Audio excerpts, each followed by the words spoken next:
গাঁৱৰ এক ভিতৰুৱা অঞ্চলত মিঠাতেলৰ দৈ নিষ্কাশন কেন্দ্ৰ স্থাপন হ'বলৈ গৈ আছে। এইটো এটা সাফল্যৰ বাৰ্তা কেৱল হোজাইৰ কাৰণে নহয়, সমগ্ৰ অসমৰ কাৰণেও।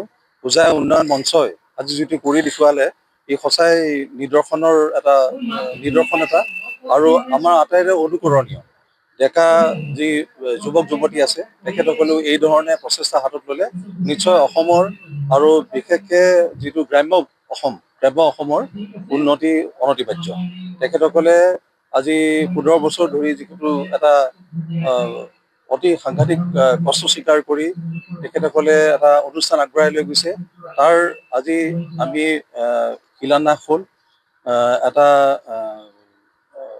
সৰিয়হ তেলৰ নিষ্কাশন এটা প্ৰকল্পৰ, সেইটো আজি শিলান্যাস কৰা হ'ল।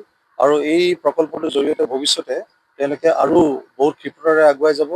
আৰু আমি ক'বলৈ এইটো সুখ পাইছোঁ যে মাননীয় মুখ্যমন্ত্ৰীৰ যি উৎকৰ্ষ যোজনা আছে, এই উৎকৰ্ষ যোজনাৰ তেওঁলোকে বঁটাপ্ৰাপক হৈছে।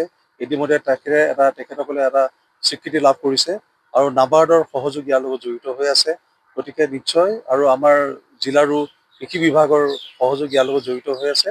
এই অনুষ্ঠানটো নিশ্চয় আগবাঢ়ি যাব। আমাৰ আটাইৰে শুভেচ্ছা আৰু ঈশ্বৰলৈ প্ৰাৰ্থনা থাকিল। ধন্যবাদ। যিকোনো খবৰৰ বাবে যোগাযোগ কৰক আমাৰ এই নম্বৰত 9181 307 221।